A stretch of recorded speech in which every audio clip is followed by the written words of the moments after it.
August 1942, River Rouge, Michigan. Major General Mikhail Katukov stood at the edge of Ford Motor Company's B building and watched a four-engine bomber emerge from controlled chaos. The noise hit him first, a mechanical roar that made conversation impossible without shouting.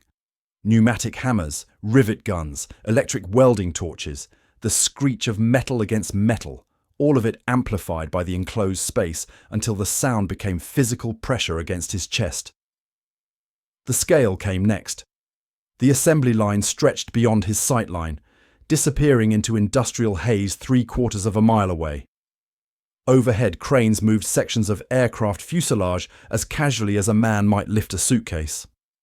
The wing assembly alone was larger than most buildings Katukov had commanded from during the defense of Moscow 9 months earlier. Then came the speed. He had been briefed that this plant, Willow Run they called it, produced one B-24 Liberator bomber every 63 minutes during peak operation. Standing here, watching, he still could not reconcile the number with the reality. The Soviet aviation industry had mobilized every resource, evacuated entire factories eastward ahead of German advances, worked around the clock under conditions that killed workers from exhaustion. They produced perhaps 15 Il-4 bombers per day across all facilities. This single American factory, according to the production manager now shouting statistics into his ear, would produce 24 bombers in a 24-hour period once full capacity was reached later this year. Katukov was part of a Soviet military delegation sent to coordinate Lend-Lease operations. The official purpose was logistics, ensuring American military equipment reached the Eastern Front efficiently. The unstated purpose was assessment. 17 Soviet generals and technical officials would visit American industrial facilities between 1942 and 1945. Their mission, never explicitly articulated in official orders but understood by all, was to determine whether American industrial claims were propaganda or reality. Soviet intelligence had reported American production figures that seemed impossible. Stalin himself had questioned the numbers. American capitalism was supposed to be dying, riddled with internal contradictions, incapable of the coordination and efficiency that socialist central planning provided. The Soviet Union had transformed itself from agricultural backwardness to industrial power in barely 15 years through ruthless prioritization and sacrifice. Entire cities had been built around single factories. Magnitogorsk rose from empty steppe to become the heart of Soviet steel production. Chelyabinsk manufactured tanks in facilities that had produced tractors months earlier. This transformation came at extraordinary cost. Workers lived in barracks, survived on minimal rations, died in industrial accidents at rates that were classified but understood to be catastrophic. The sacrifice was necessary because the alternative was slavery under fascism. Or so Katukov had believed until this moment. The production manager was still talking, pointing to different stations along the assembly line. Katukov caught fragments over the noise. Sub-assemblies manufactured in separate buildings, transported by dedicated railway lines, integrated at precise intervals. Interchangeable parts allowing any component to fit any aircraft. Statistical quality control ensuring consistency across thousands of units. The terminology meant little to Katukov. What registered was the implications. At the next station, he watched as workers installed 4 Pratt & Whitney engines onto a wing assembly. The engines arrived on carts, already tested and certified. Installation took 42 minutes, according to the production manager. The entire engine installation process, from arrival of components to functional power plant, happened while Katukov watched. In Soviet factories, engine installation could take days depending on availability and the inevitable small modifications required to make parts fit. They moved to an observation platform overlooking the final assembly area. Here Katukov could see multiple B-24s in various stages of completion. The production manager explained that Willow Run employed 42,000 workers operating on 3 shifts. The facility covered 67 acres under a single roof. Annual production target for 1943 was 8,000 aircraft. Katukov did the mathematics automatically. 8,000 aircraft from one factory exceeded total Soviet bomber production for 1941 and 1942 combined. He thought of the aircraft factories evacuated from Ukraine and Belarus, the workers who froze in unheated facilities in Siberia during that first winter, the engineers who slept on factory floors to maintain production. Heroic sacrifice. But the output remained limited by resources, by tooling, by the brutal reality that the Soviet Union was still industrializing while simultaneously fighting for survival. The American factory was warm. Katukov noticed this detail and felt ashamed for noticing. Workers wore clean coveralls. Cafeteria facilities visible through windows suggested adequate food. The production manager mentioned something about worker productivity being tied to working conditions, about labor unions negotiating safety standards, about company policies regarding rest periods. These concepts seemed alien. Soviet workers produced because the motherland demanded production. American workers apparently produced because they were comfortable and well fed. And somehow, impossibly, the comfortable workers produced more. The bomber was complete now. Katukov watched as it was towed toward the testing area. 63 minutes ago, this aircraft had not existed as a unified machine. Now it would be tested, certified, and delivered to the Army Air Corps. Tomorrow, another bomber would occupy the same space on the line, and another the day after, and another, each one identical to the last within tolerances measured in thousandths of an inch. The mathematics of this should be impossible. But here he stood, watching impossibility made mundane through industrial organization that contradicted everything Marxist-Leninist theory had taught him about capitalist inefficiency. Katukov had fought at Moscow, at Stalingrad. He knew what Soviet determination could achieve. Standing in this American factory for the first time, he understood what Soviet determination was facing. The delegation moved to River Rouge 3 days later. Henry Ford's industrial complex sprawled across 2,000 acres in Dearborn, employing 120,000 workers at peak wartime production. The scale defied comprehension. River Rouge was not a factory, but an industrial ecosystem containing its own steel mill, its own power generation, its own glass manufacturing, its own railway network spanning 90 miles of track. Raw materials entered at one end. Finished vehicles and components emerged at the other. General Andrei Belyaev, chief of Soviet Tank Forces Technical Operations, walked through the steel production facility and tried to contextualize what he witnessed. The blast furnaces produced 1,500 tons of steel daily. Soviet planners had celebrated when Magnitogorsk reached 4,500 tons daily output. Magnitogorsk was the achievement of the first 5-year plan, built by 100,000 workers in conditions that killed thousands. American newspaper archives described River Rouge as Ford's pet project, operational since 1928, expanded gradually over 14 years while maintaining profitability and worker safety standards that included medical facilities and profit-sharing programs. The numbers created a logical contradiction that Belyaev could not resolve. One American factory complex produced 1/3 the steel of the Soviet Union's showcase facility. But America had hundreds of steel mills. Pittsburgh alone contained dozens of facilities comparable to sections of River Rouge. Bethlehem Steel, Republic Steel, U.S. Steel Corporation operating multiple plants across Pennsylvania, Ohio, Illinois, Indiana, Alabama.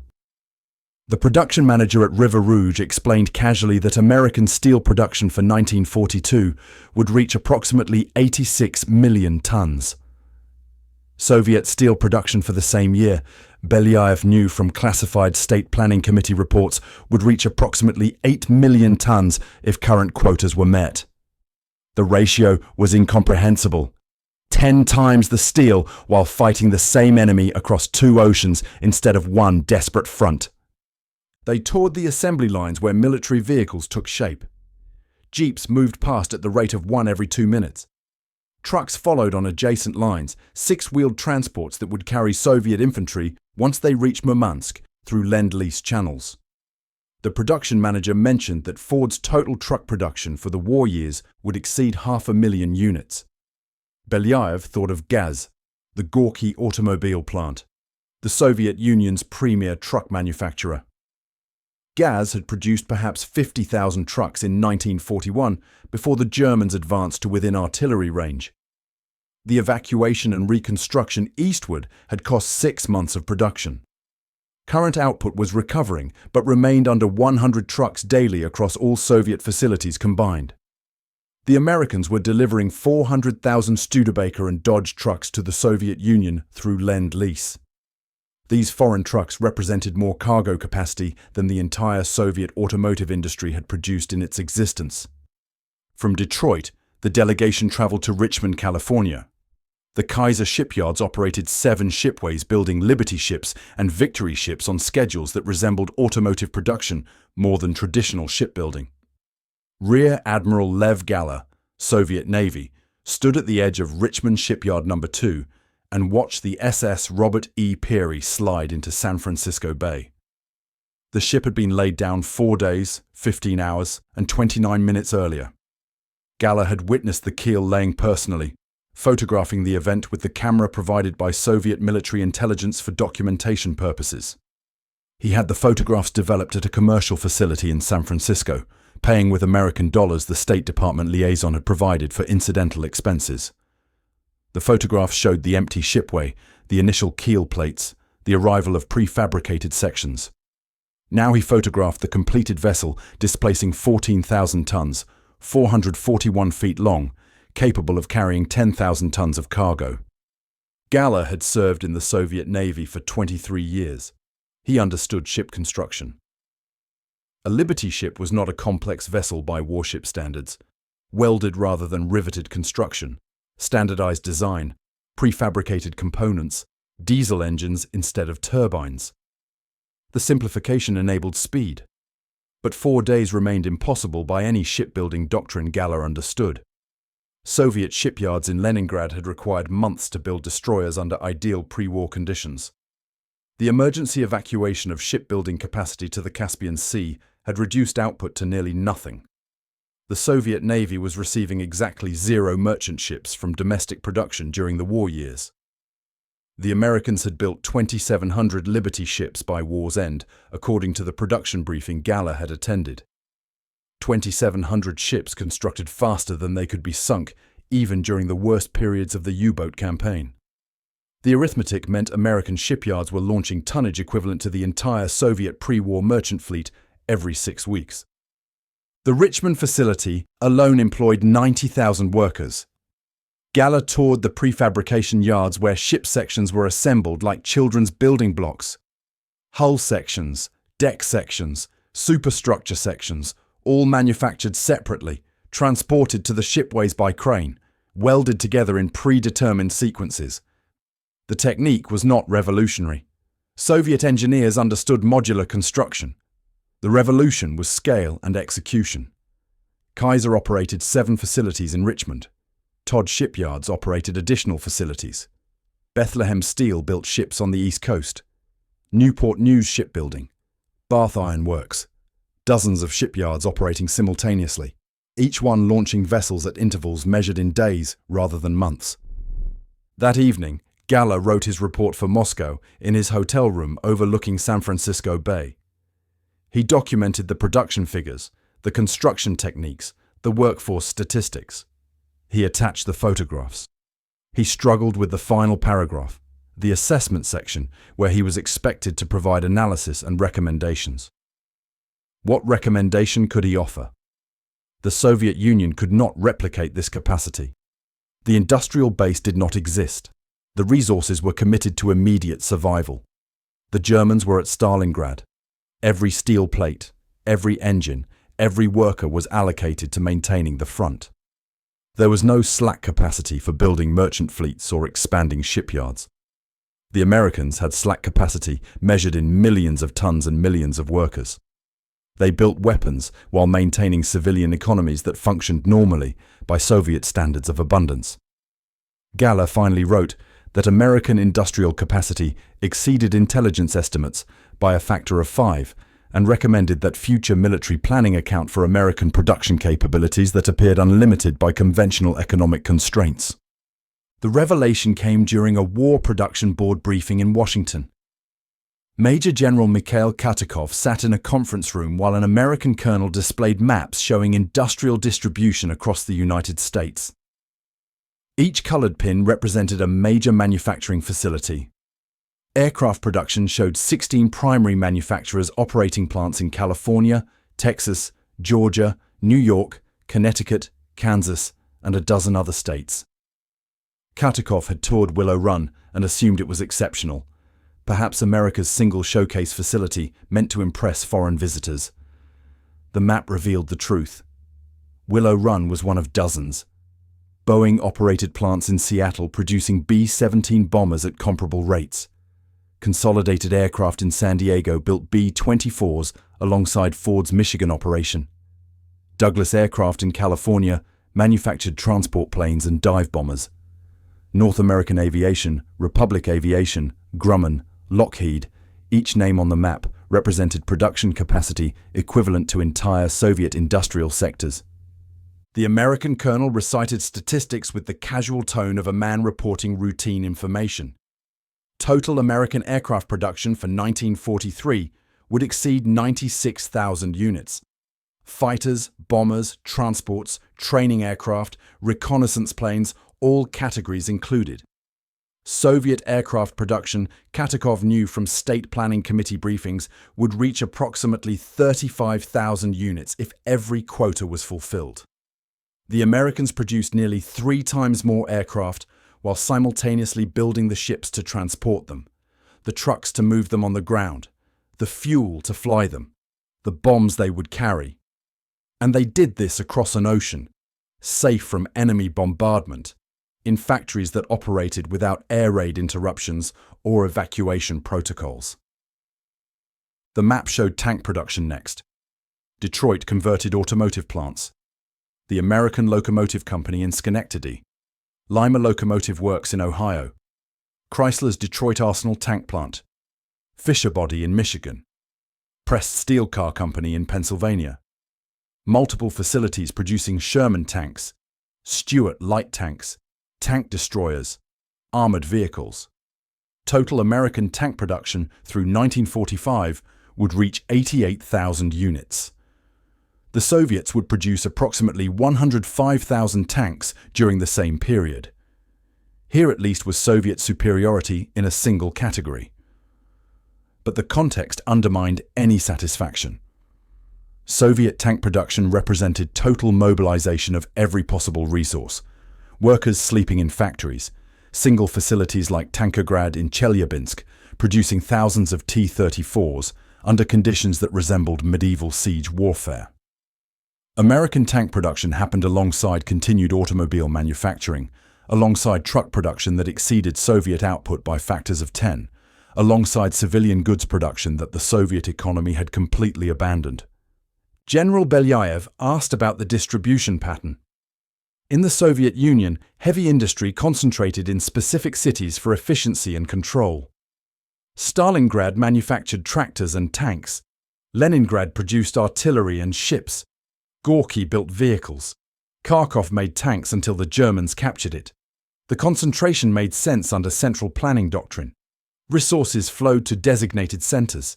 Skilled workers concentrated where they were needed. The American system appeared chaotic by comparison. Automobile companies built tanks. Locomotive manufacturers produced armor. The geographic spread covered thousands of miles. The American colonel explained that distribution was intentional. Transportation infrastructure enabled the dispersion. The United States operated 227,000 miles of railroad track.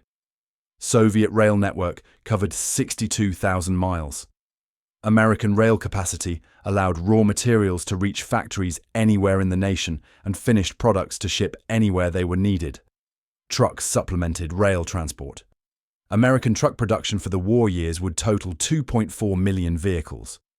Soviet domestic truck production might reach 265,000 units if every factory met quotas.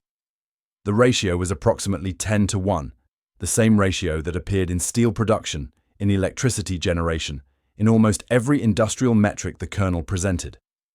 The implications crystallized slowly for Katukov. Soviet industry had achieved miracles through concentration and sacrifice. A single factory complex like Magnitogorsk represented years of planning, the labor of hundreds of thousands, the deaths of thousands more from accidents and exposure and malnutrition. That single achievement, which Soviet propaganda celebrated as proof of socialist efficiency, equaled roughly 1/3 of one American facility's output. And America had hundreds of such facilities. The multiplication factor was the weapon. Not better technology necessarily, not superior workers, simply more of everything distributed across a geography that enemy bombers could not reach, and an economy that maintained civilian consumption while producing weapons. Belyaev asked a question that revealed his struggle to comprehend the scale. How many cities in America had industrial capacity comparable to Detroit? The colonel paused before answering. Detroit was exceptional, he admitted, but at least 15 American cities operated industrial complexes within the same general magnitude.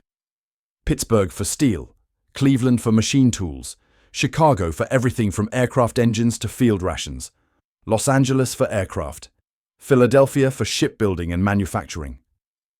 The list continued. Each city name represented industrial capacity that would rank as a major achievement under Soviet planning. Together, they represented capacity that exceeded anything socialism had produced despite 2 decades of ruthless prioritization. That night, Katukov reviewed his notes and tried to write a coherent report for Moscow. The numbers resisted belief. He had witnessed them personally, toured the factories, watched the production lines, verified the statistics through multiple sources. The evidence was irrefutable.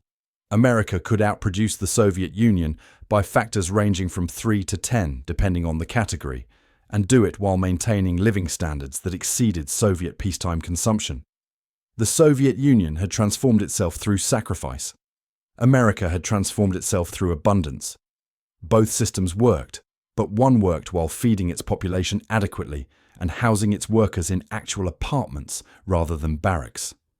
Katukov could not write that assessment in an official report. Instead, he documented the production figures and noted that American industrial capacity exceeded previous intelligence estimates substantially. The Saturday afternoon trip to a Detroit grocery store was not part of the official itinerary. General Belyaev's State Department liaison suggested it casually, mentioning that most delegation members were curious about American civilian life. The store occupied a corner lot 3 blocks from their hotel. Nothing remarkable by American standards. A medium-sized retail establishment serving a middle-class neighborhood. Belyaev entered and stopped just inside the doorway, his translator nearly colliding with him from behind. The abundance rendered him momentarily incapable of movement. Produce sections displayed fresh vegetables and fruits in quantities that would feed his entire command staff for a week. Meat counters stretched 30 feet, offering cuts of beef, pork, chicken, lamb behind glass cases. Canned goods lined aisles in stacks that reached above his head. Bread, dairy products, condiments, cereals, coffee, tea, sugar without ration cards or queues, or the assumption that tomorrow's delivery might not arrive. Belyaev had commanded tank forces that defended Moscow. He had seen German supply depots captured by advancing Soviet forces. Those enemy depots, stocked to support Wehrmacht operations, contained less variety and abundance than this single American grocery store serving ordinary citizens. The translator explained the pricing system. Beef cost 43 cents per pound. Bread was 9 cents per loaf. Milk was 14 cents per quart. These prices meant nothing without context until Belyaev asked about wages. The average American factory worker earned approximately $40 weekly, according to the translator. The mathematics was straightforward. An American worker could purchase 90 pounds of beef with 1 week's wages, or purchase 100 loaves of bread, or some combination thereof, that would feed a family adequately with money remaining for other expenses. Soviet workers earned approximately 300 rubles monthly when wages were paid on time. Bread cost 1 ruble per kilogram. Meat, when available, cost 8 to 12 rubles per kilogram, depending on type and quality. A Soviet worker who devoted his entire monthly wage to food purchases could buy perhaps 30 kilograms of meat if he could find it without standing in queues for hours. If the store had not run out, if his ration card entitled him to that category of purchase. What disturbed Belyaev more than the abundance was the casualness. Women shoppers compared prices between brands, selecting one product over another based on minor cost differences. They examined produce for quality, rejecting items that showed minor blemishes. The waste appalled him. A woman placed tomatoes back on the display because they had soft spots. Those tomatoes would be discarded or sold at discount rather than gratefully accepted as scarce nutrition. American abundance created the privilege of choice, and choice created waste that would be criminal in any Soviet city. The store employed a dozen workers even during off-peak hours. Young men packed groceries into bags for customers.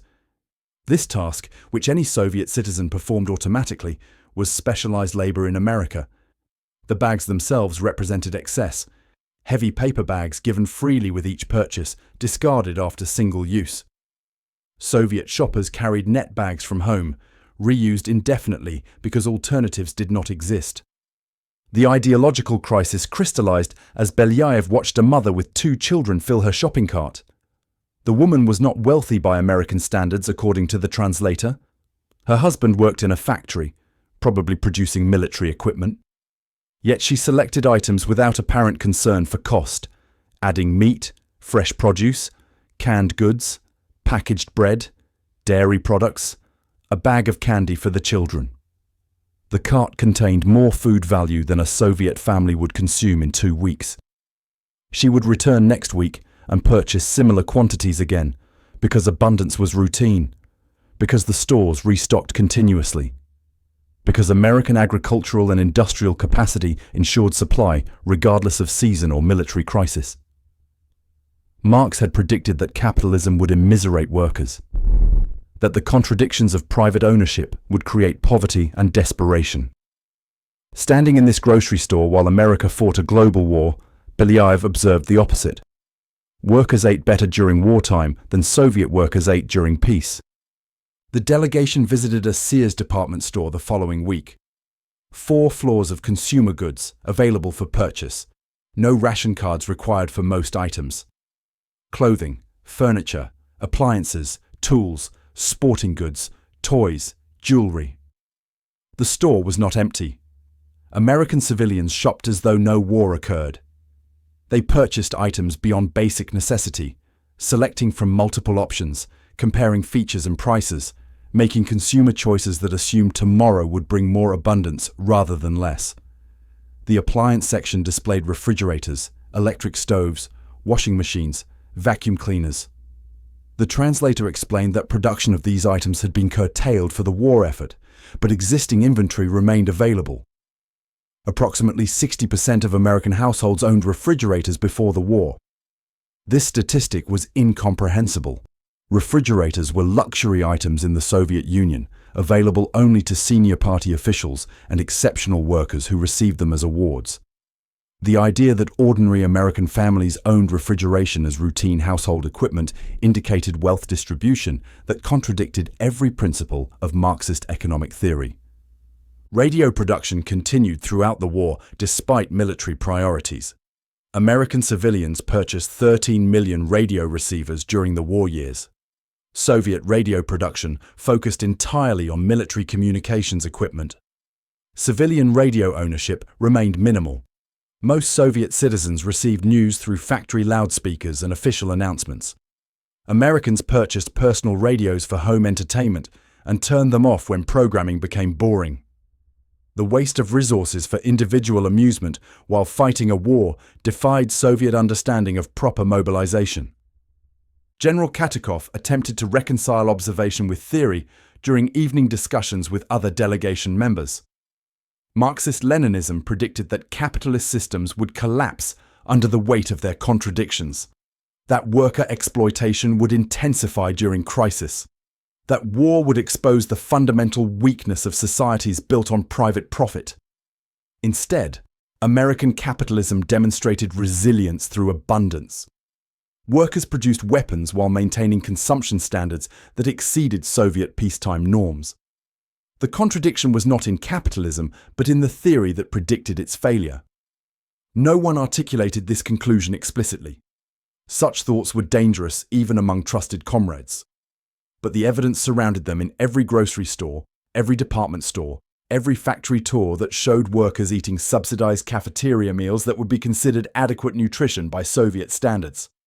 The final briefing occurred at the Pentagon in November 1943. Representatives from the War Production Board presented comprehensive statistics for Soviet military planning purposes. The numbers were not classified. American production figures were published openly in newspapers and magazines, available to any citizen who cared to read them. This openness itself represented a kind of psychological warfare. The Soviets classified everything, assuming secrecy provided strategic advantage. The Americans published production data as though transparency itself was a weapon, a demonstration that their capacity was so overwhelming that concealment was unnecessary. The briefing officer distributed folders containing typed sheets with production totals through October 1943, with projections through war's end. General Katukov opened his folder and began reading systematically. Aircraft production for 1943 would total 96,000 units, rising to 96,000 in 1944. Total war production would exceed 297,000 aircraft. Soviet production through the same period would reach approximately 137,000 units. The Americans produced more than twice the aircraft while fighting across two oceans and supplying allies, including the Soviet Union, with thousands of aircraft through Lend-Lease. Tank production showed 88,000 American units versus approximately 105,000 Soviet tanks. Here, the Soviets maintained numerical advantage, but the context undermined any satisfaction. Soviet tanks were simpler designs, the T-34 prioritizing production speed over crew comfort or mechanical refinement. American Shermans were more complex, included features like gyroscopic stabilizers and wet ammunition storage, yet somehow took less time to manufacture in factories that also built automobiles and trucks. Artillery production revealed the extent of American capacity. The United States would produce 257,000 artillery pieces of all types. Soviet production would reach approximately 516,000 units. Another category where Soviet numbers exceeded American output. But again, the context mattered. Soviet artillery doctrine emphasized massed fires, using quantity to compensate for accuracy limitations. The Soviets produced more guns because their tactical doctrine required more guns. The Americans produced fewer artillery pieces because they produced more aircraft, more trucks, more radios, more of everything else. The comparison was not artillery versus artillery, but total system capacity. Ship production numbers still startled Katukov, despite having toured Kaiser's Richmond facility. 2,700 Liberty ships, hundreds of Victory ships, cargo vessels, tankers, warships. Soviet shipbuilding during the war years produced virtually nothing for the merchant fleet. The Black Sea Fleet received some vessels, the Northern Fleet maintained minimal operations, but domestic shipbuilding capacity was negligible. The Soviet Navy operated largely on pre-war vessels supplemented by ships received through Lend-Lease. Truck production represented perhaps the starkest comparison. American production would total 2.4 million trucks through war's end. Soviet domestic production might reach 265,000 units. The ratio was 9-1, and the Soviets were receiving 400,000 American trucks through Lend-Lease, more vehicles than their own industry produced. These trucks moved Soviet infantry, towed Soviet artillery, supplied Soviet armies during offensive operations. The mobility that enabled Soviet advances after Stalingrad rolled on American wheels powered by American engines. Steel production showed 820 million tons of American steel produced during the war years, compared to approximately 120 million Soviet tons. A ratio of nearly 7-1. Aluminum production showed 2.5 million American tons. Soviet aluminum production figures were classified even within this briefing context, but Katukov knew from State Planning Committee reports that output remained under 500,000 tons. Oil production was listed, but the numbers seemed typographical errors. 21 billion barrels of American oil during the war years. Soviet oil production from Baku and other fields reached perhaps 3 billion barrels. A 7-1 ratio again. The same ratio that appeared in steel, similar to ratios in electricity generation and agricultural output. The consistency suggested these were not isolated achievements, but reflected fundamental economic capacity. The briefing officer noted that these figures represented production while maintaining civilian consumption of gasoline, heating oil, and other petroleum products at levels that would be considered adequate by Soviet standards. American civilians drove personal automobiles throughout the war, despite fuel rationing. Soviet civilian vehicle ownership was virtually non-existent. The entire category of personal transportation did not exist in Soviet economic planning. General Belyaev asked about the population mobilization rates behind these production figures. The answer provided additional context that made the numbers more rather than less impressive. American male mobilization for military service reached approximately 12 million men, roughly 9% of the total population. Soviet mobilization exceeded 34 million, approximately 20% of population. The Americans produced more weapons with less than half the mobilization rate. This meant either American industrial labor was more than twice as productive per worker, or the American economy was so much larger that lower mobilization rates yielded higher absolute production. Both explanations were probably partially true, and both contradicted Soviet assumptions about socialist efficiency advantages. The briefing concluded with projections for 1944 and 1945. American production would increase, not decrease. The industrial base was still expanding. New factories were under construction. Training programs were producing additional skilled workers. Peak production would occur in 1944, with 1945 maintaining similar levels until victory was achieved. The assumption of victory itself was revealing. Soviet planning assumed survival, hoped for victory, prepared for continued sacrifice. American planning assumed victory was inevitable, and the only question was timing. This confidence reflected the production numbers spread across Katukov's folder. Nations that produced weapons at these rates did not lose wars. They might lose battles, but they could not lose wars of industrial attrition. Katukov returned to his hotel room and drafted his report for Moscow. He included every statistic from the briefing, verified production figures from factory tours, added observations about civilian consumption and worker productivity. The report ran 14 pages, single-spaced, the longest assessment he had ever submitted. The conclusion was necessarily cautious in phrasing, but clear in implication. American industrial capacity exceeded Soviet capacity by factors ranging from 2 to 10, depending on category. This advantage was structural, not temporary. The United States possessed resources, infrastructure, and industrial organization that would require decades for the Soviet Union to match even under optimal conditions. The Soviet atomic weapons program accelerated immediately after Hiroshima.